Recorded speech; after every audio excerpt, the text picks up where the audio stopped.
Okay, this week I'm delighted to welcome a true pioneer of the low carbon economy, Jeremy Leggett. He's the founder of Solar Century, the charity SolarAid. He's been a member of a huge list of advisory bodies and panels and is currently Chief Executive Officer of Highlands Rewilding.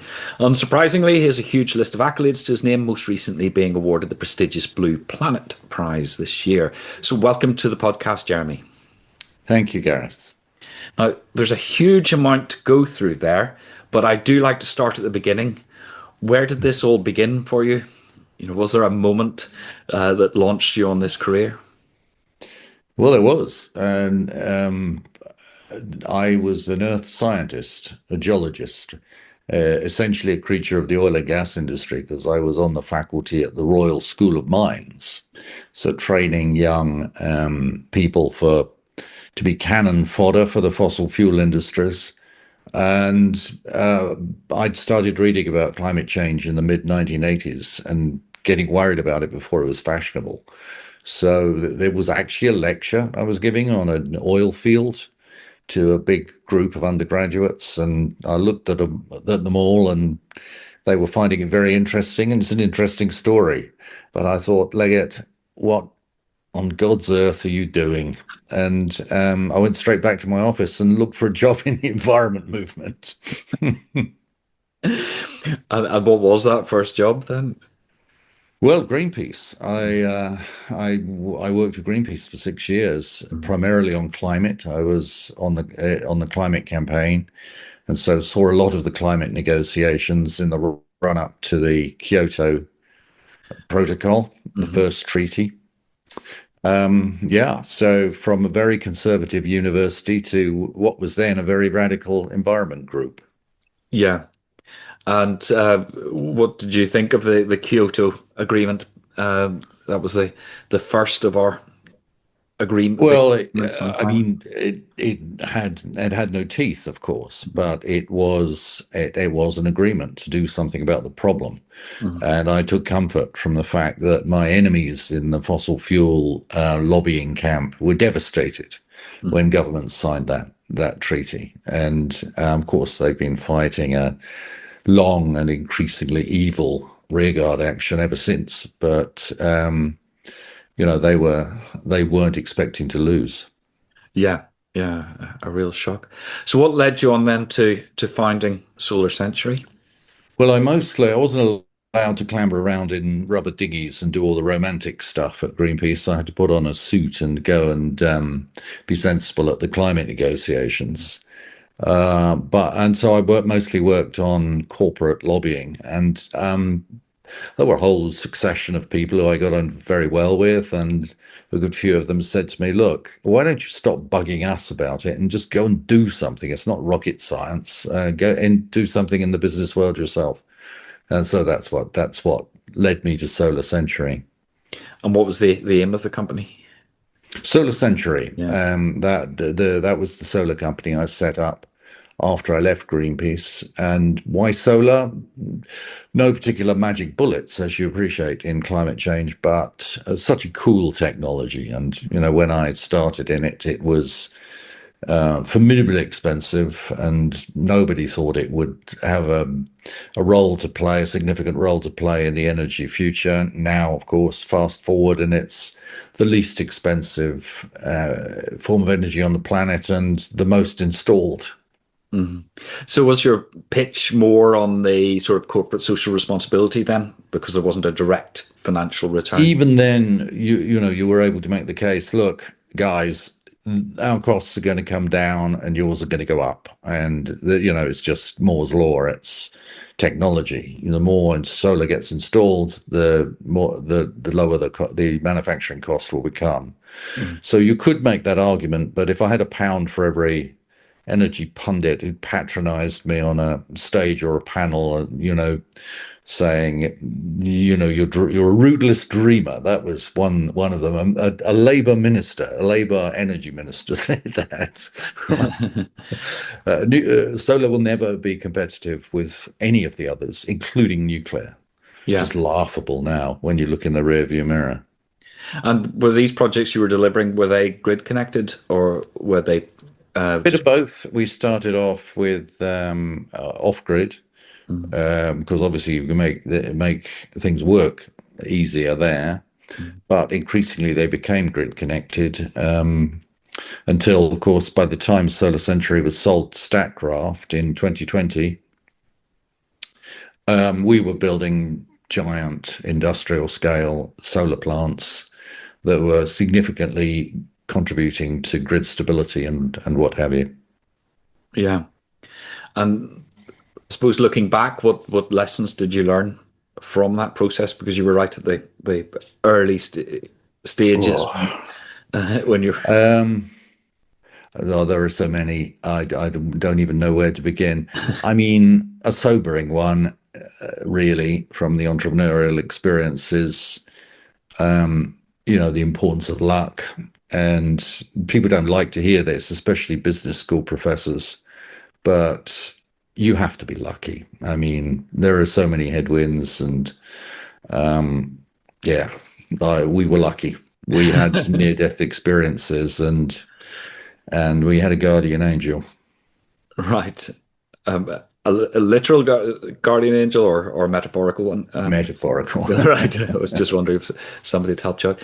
And then you set up the charity SolarAid as well, which is somewhat close to my heart because my children, when they were smaller, used to run a yard sale to sort of foist their old toys onto the other kids in the neighborhood. And 2 years running, I think they raise money for SolarAid, so I have All right. a connection. Well, And I got a very thank them nice very car. much for me. Yes, will do.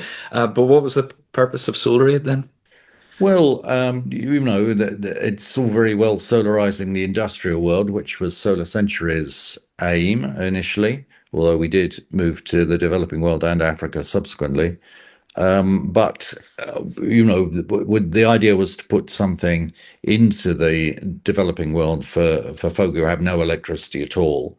And so we set up a charity with 5% of the profits from Solar Century. Mm. That was a self-help charity, is a self-help charity for or social venture for micro entrepreneurs in Africa to sell solar lights, because of course it's much cheaper to run a solar light lantern than it is to buy kerosene Yeah. constantly. And so that's how it started, and it's had its successes along the way. It's been wonderful to see, and it's very gratifying work, because when you see in the field, as I did a number of times, the impact of a single solar lantern on an African household, people living on $1 a day or less, it's a wonderful thing. It has a huge impact. Yeah, and these were largely off-grid houses and villages that you were Well, targeting. yeah, no grid. I mean, exactly right. Yeah, and if I remember right, one of the big benefits was allowing children to study in the evening. That's it. Yes. And some incredible stories there. A lad in Kenya came fifth in the national league table for exams. He lived in the middle of nowhere, no light at all. Many of the households not even kerosene, because it's expensive, obviously, high oil price and what have you. And it's a BBC camera crew pointed a camera at him and a microphone and said, "What do you ascribe your success in the exams to?" And he held up his solar light and said, "This, I could study at night." Yeah. And then they said, "And what are you going to do with your exam successes?" "I'm going to be a doctor." Oh, How fantastic. about that? Yeah. That beats any number of gigawatt solar power plants in my book. Could you give us a feel for how many of these solar lamps were distributed through the entrepreneurs? Well, we were at one point, we were the biggest retailer of solar lanterns in Africa, Mhm. and we'd sold over 1 million. I think this was I can't remember the years, but sort of early tens of this century. So yeah, we were up in the millions, and then we catalyzed two proper markets in Kenya and Tanzania, the first two real exponential growth markets for solar lanterns, and that that was, I think, something to be proud of. And then proper commerce came in, and the Chinese came in with cheap but not useless products, and off it went. Yeah. Yeah, just musing because I was teaching a course last year at a university, and uh, one of the assignments, far too many people seem to think that bringing renewable energy to remote villages and the very poor was somehow too expensive, and but of course they always missed out what the cost of installing whether it's a local generator or a grid connection or anything else. They never seem to compare like for like. Yeah. I suppose, wasn't there one of that Channel 4 sort of climate change denial movie filmed, which has been updated recently? It tried to portray the movement of solar and renewable energy to the developing world as some sort of almost dumping poor technology on them. So it did feel as if you were, there was quite a bit of resistance to what, on the face of it, should be quite a simple and praiseworthy venture. Did you feel any of those winds yourself? Oh yeah. I mean, there's always that. There's all the way along. There's been that kind of stuff. For whatever reason or combination of reasons, the people who choose to go into denial, and of course, lately and increasingly, the people who have drunk the Kool-Aid of, look, it's okay to tell porkies if the ends justify the means. So I believe in something. If I have to lie my way to get there, then that's fine. It's called the post-truth world. You know, and that's where we're living at the moment. But there have always been bad actors, and either deluded or very frequently, that along the years I've met some really evil people doing this kind of stuff. Yeah, yeah. And then since you moved on, I mentioned a large number of bodies that you've taken part on post the sale of Solar Century. One of them, if I could pick out, was the UK Industry Task Force on Peak Oil and Energy Security. Peak oil is a topic that seems to rise and fall on the consciousness. I suppose, what is your current take on peak oil?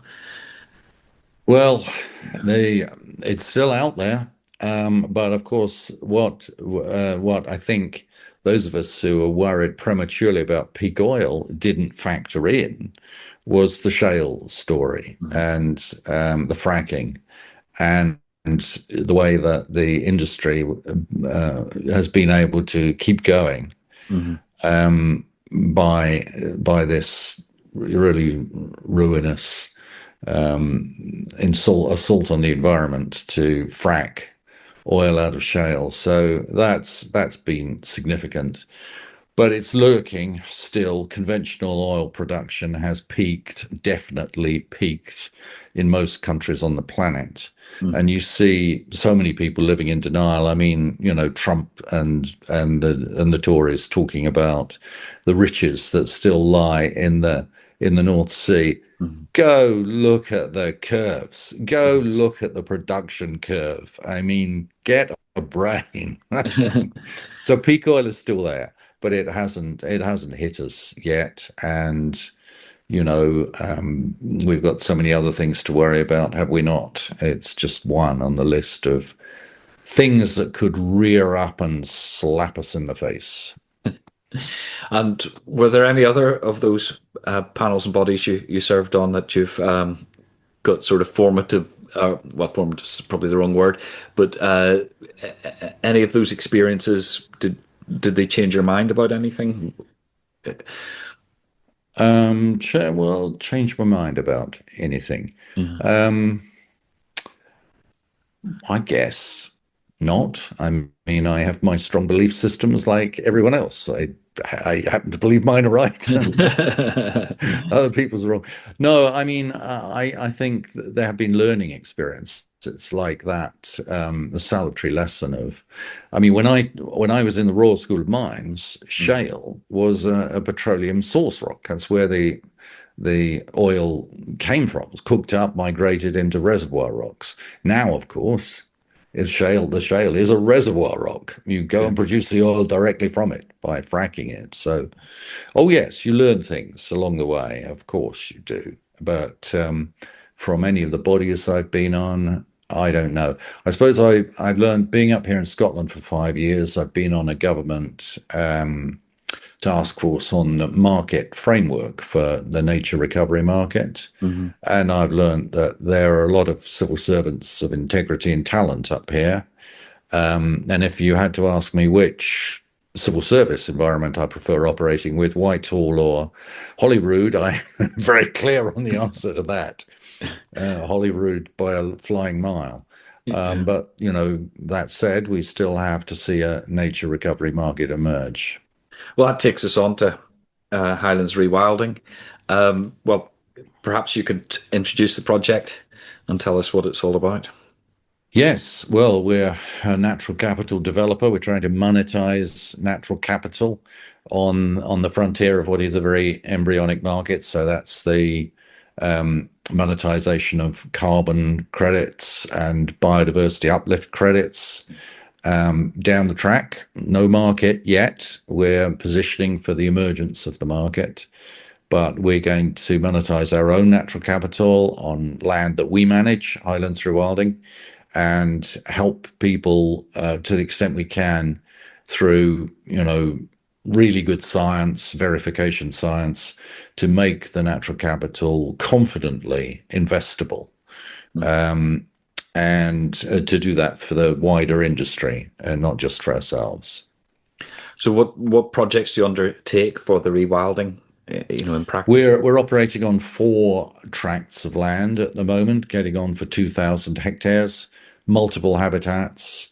We've mapped them in terms of those habitats and the existing state of the ecosystems and different polygons you can divide the land up into. And we're designing and implementing land management plans that are designed to sequester more carbon through woodland creation, native woodland creation, or peatland care, that sort of thing, and biodiversity uplift. That's what we're about. And yeah, it's a rocky frontier. It's like the early days of solar. It reminds me in many ways of the early tough days of solar. Plenty of headwinds, but we're more than cautiously optimistic of breaking through. Well, what is the scope for carbon sequestration through nature-based solutions? Well, it's huge, of course. I mean, the woodland creation, there's so much scope in Scotland. I mean, people look at the landscape in Scotland and think, oh, it's beautiful, and it sort of is, but most of it's a desert. I mean, it's been grazed to the ground by a combination of sheep and deer. And so the trees have no chance. And so, you know, the first thing you can do is give the trees a chance. And we're doing that in all sorts of ways. But there's also the massive question of peat and looking after peat and keeping it in a healthy condition so that it is a carbon store, not a carbon source. Most of the peat up here is a source at the moment. So it's huge. And as I mentioned before, there are no magic bullets with climate, but you can't solve it just with tech. With no matter how much solar and wind and batteries and electric vehicles you manage to bring in to replace fossil fuels, we are still going to have to take carbon down out of the atmosphere in massive quantities. So we're trying to play a lead role in doing that sustainably. So no monoculture conifer plantations. For us, we're going to try and do it through native species, which as a better way of doing it for all sorts of reasons, not just carbon. And yeah, that's the name of the game on the nature recovery frontier. But again, there must be a political aspect to this. You know, obviously, sheep farming is a massive industry in the Highlands, and so is forestry. So, is there pushback? Are there forces pushing against it, or are people generally open Yeah, to this? yeah. There is pushback, of course, but there would be to anything. I think people are just resistant to change, but it's nothing like dealing with the fossil fuel incumbency.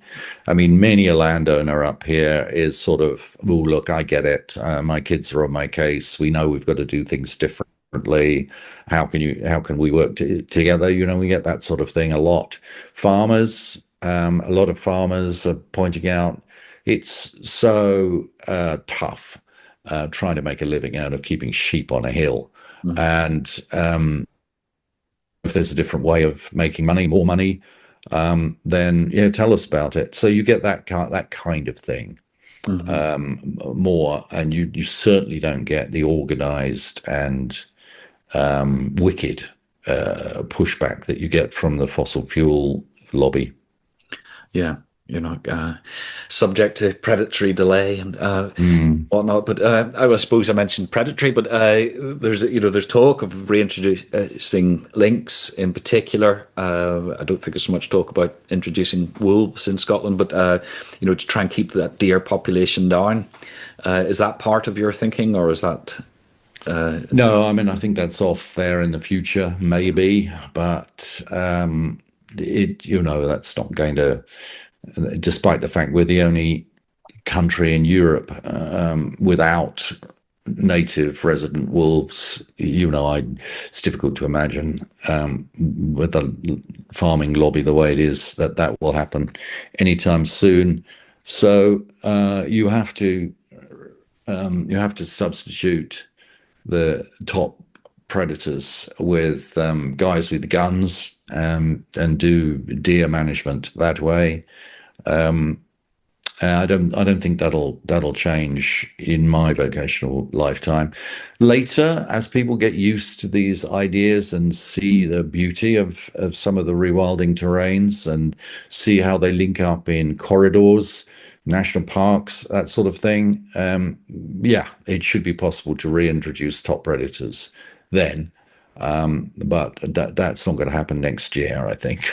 Yes, so it's going to be manual management of the Mhm. deer for the time being. One of the key questions I think in all this, when we start to talk about carbon credits and whatnot, is how do you measure the carbon sequestration of this land, either through, as you say, peat management or tree planting, et cetera, et cetera. Well, there are rule books for both woodland and peat, and all sorts of curves for different species and how they grow and how much carbon they sequester. And under the woodland code, you can calculate all these things to a certain degree of accuracy. But of course, what we're doing is the kind of science on the ground that can question some of these things and point to potential scope for improvement. So the existing system favors big trees, but loads of the carbon is going into when it's allowed to grow is going into the understory and the smaller trees, the growing trees and what have you below the canopy. So we'll try and improve the ways that carbon is measured as we go forward, but obviously we'll play by the rule book as it stands when we monetize our own carbon, whilst also trying to improve things. Yeah. Yes. And then we sort of get open the story of offsetting, because I was involved in a regional offsetting project in the northeast of England many, many years ago. And the reason why we had to bring it to an end was the gold standard, etc., at that time required any offsetting project to be in a non-Kyoto protocol a signatory country, which pushed all the projects overseas, and we were trying to do, probably way before our time, what sounds like you were doing, was people in the northeast could buy carbon credits and the Right. projects would be in the northeast. And then obviously we get these articles, often in the Guardian, every so often saying offsetting's a con, even people coming under the highest standards. The projects aren't there. The sort of forest protection, where are these forests really under threat, etc., Yeah. etc. So, how do you navigate that world where, in some ways, nature-based solutions seems to be a popular phrase, but as soon as you use the word offsetting, everybody gets very angry and starts pointing fingers. So how do you navigate that, or where's your thinking on it?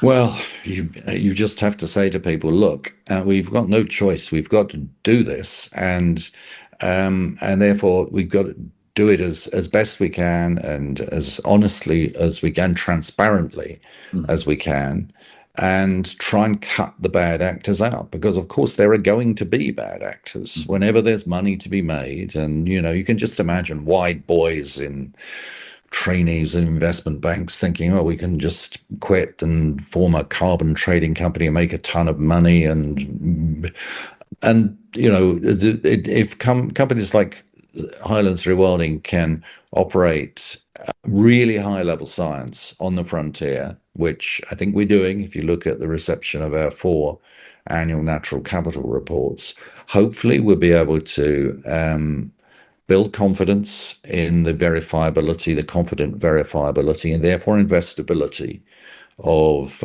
carbon offsets. Recognizing, of course, that offsetting is not the ultimate solution. I mean, we have to actually do this stuff at scale to do a lot more than offsetting. But, it helps you make a start, get a market going. And if you can do it confidently and, frankly speaking, cut the legs off the white boys who inevitably crawl out of the undergrowth and try and mess things up for you. Yeah. Well, one of the issues I always struggle with is that some people seem to interpret net zero as zero carbon, and some people interpret it as the old carbon neutral, going back to my days in carbon neutral Northeast, and trying to communicate that net zero is neither of those things, that it is reducing our carbon emissions as low as possible before reaching for offsets. And, Yeah. the 90% is the figure that's often bandied about. But Yeah. again, do you come up against that? I know it sounds like you're in early days in terms of selling these credits, but do you come up against that problem? Is that people either don't understand that offsetting is part of net zero, or they think it's all of net zero? I wouldn't say that there's enough evidence of demand yet to form a considered opinion on that. I mean, we're really trying to get a market going. And obviously, with my background and what I've worked on and what's motivating me with climate change, and people ask what's better, knocking out fossil fuels directly with solar or offsetting fossil fuel use with your nature in Scotland, I'm going to say solar every time. But, that's not the question. We've got to get the nature recovery market going. And it's difficult to imagine how you're going to do that without getting involved in the offsetting business. And if you're going to have to do that, then make sure that it's verifiable, trustworthy, and, not amenable to malfeasance by bad actors. Mm-hmm. And the earliest and probably slightly foolhardy net zero targets that you hear bandied about, the first one's 2030, always. Is there any sort of anything on the grapevine yet, or on the jungle telegraph, that's going to start focusing minds on purchasing credits? Well, yeah, I mean, one has to be honest. There's such a gap when you're talking climate or biodiversity. There's such a gap between what the governments are signed up to, prepared to sign up to in the treaties, when they're negotiating, advised by their scientific bodies, Yes, there's an existential problem with climate. Let's sign up to tough targets. Yes, there's an existential problem with biodiversity collapse. Let's sign up to tough targets. And they go home, and where's the policy follow up in most countries? It's really sad. But that's not a reason, of course, for giving up. That's a reason for redoubling our efforts to hold their feet to the fire and get them to, act congruently in the policy world with the treaties, the pledges that they have made. Yeah. And obviously, the nature of this podcast is mainly to focus on net zero, but you've mentioned biodiversity credits a couple of times. I assume that's getting into regulations like biodiversity net gain for development. Yeah. You would be selling your biodiversity improvements to Exactly. developers. And increasingly, the two are overlapping. Yeah. So you hear people in the embryonic industry talking about charismatic carbon, so premium carbon that comes with a sort of biodiversity uplift wrapper and therefore gets sold for a higher price. And in England, confederate companies of ours like Nattergal and Oxygen Conservation, they're selling carbon at really high prices because it comes with a biodiversity component. That's a good thing. That's interesting. So there's effectively a premium. Yeah. Because the price of carbon credits, you'll know, and many people listening to this will know, vary, by an order of magnitude in terms of price. So, or more than an order of magnitude. But that's interesting that you can have higher value if it's got the biodiversity gains in with it as well. And I suppose it may encourage companies not to go for the stand of Norway spruce to suck up carbon at the expense of biodiversity as well. But is that how where you're aiming for, that sort of nexus between carbon and biodiversity? Indeed. So I suppose if the market's not there yet, how do you move it forward, particularly given the word offsetting comes with quite a laden and sometimes negative feel about it. Are you reaching out to organizations and governments to bring that sort of sale of credits forwards? Well, of course, and all good ideas welcome. I mean, we're trying as hard as we can to accelerate on multiple fronts. Yeah. And I mentioned earlier, I've been on a Scottish Government task force, the Market Framework Advisory Group. And, you just do what you can. And again, it reminds me of solar, because all this sort of thing happened with solar. The one regret I have is that in Solar Century, we had an ace lobbyist who defected to us from Shell. And he worked behind closed doors with government officials and politicians of all colours, including the Tories. And he was a master, Seb Berry, his name was, and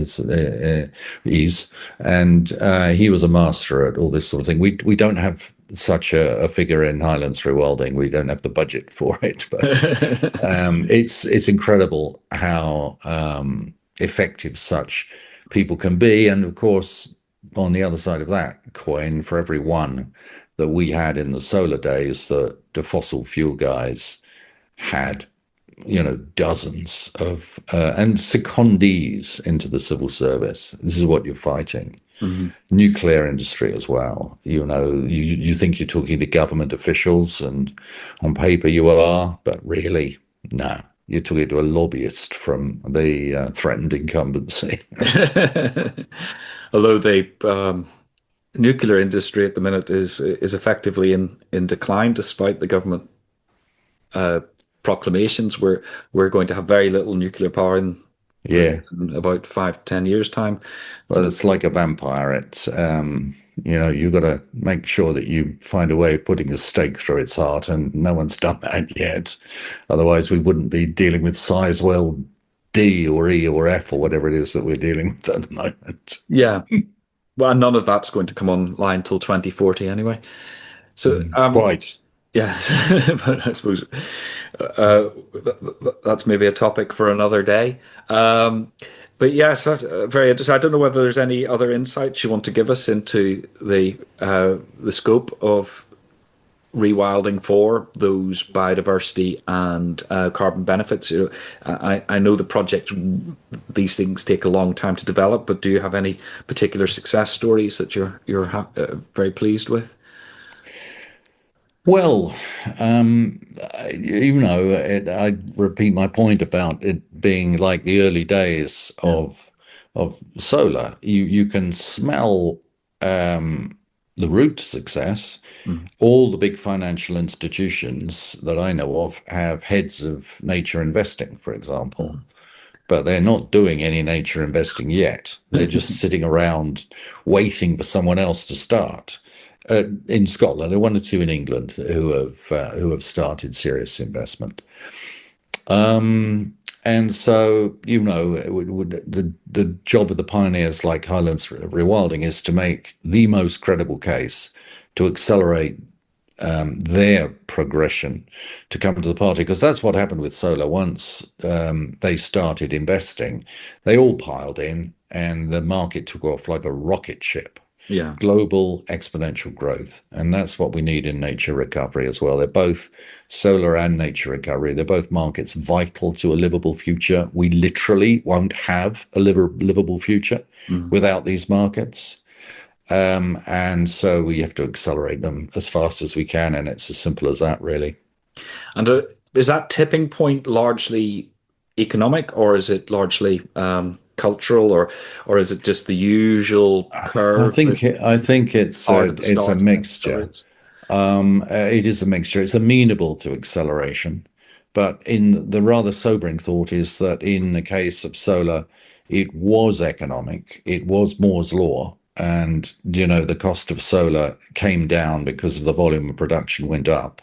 Yeah. We don't have that in nature recovery. I mean, we can and will, of course, achieve efficiencies and cost reductions without impairing quality and trustability, but it won't be like that Moore's law curve. So, at some point, you have to hope that there's going to be a tipping point in collective organizational thinking that says, what are we doing? We're not going to be able to do business in the future if biodiversity continues to collapse. Mm. Simple as that.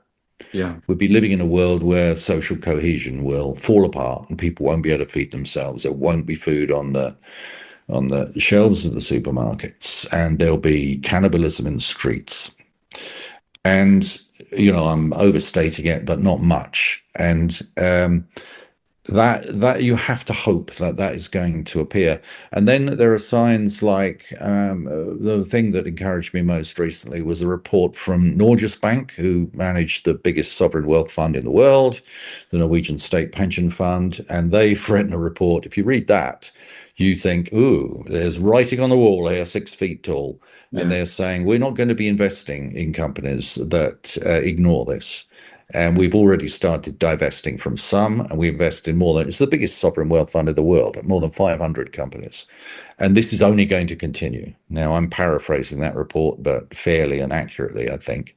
You read that as a business person, you think, I've got to do something about this. And so that's what we have to hope. Yeah. Well, I suppose you talk about hope and you give a glimpse of a sort of apocalyptic future, but given your experience from the late 90s or mid 90s with Greenpeace through to today, do you cleave towards being optimistic or pessimistic about how we're going to tackle climate I change? have to be optimistic. I'm in the hope business. We're trying to create a great big beacon for hope and encourage our compadres and confederates. I don't even think of them as competitors to do the same. And so you have to be hopeful. Um, what choice is there? You've just got to keep fighting, and and I don't see any other choice. Yeah. And if you could go back in time to maybe about the time that you left the Institute of Mining. Would you give yourself any different advice on how to approach things with all the decades of experience since? Oh yeah. But I'd spend more time. I only got to chapter 3 of the 10-day MBA before I was running a company. So I missed out on the other 7 chapters. And so I might have spent a bit more time so that I didn't have to be so reliant on brilliant people around me who are business heads, where I'm still a glorified climate campaigner. You still wish you were in the dinghy. But no, I never was. But yeah, I know what you mean. Yeah. Okay. Well, Jeremy, thank you very much for joining us there. I find that very interesting, particularly on the nature-based solutions and how that market is developing. And I hope you start seeing the S curve rise Yep. rapidly, which is the way these things do. It's slow, slow, and then suddenly fast. Fingers crossed. Yes. But thank you for joining us today. Okay, Gareth. Cheers for now.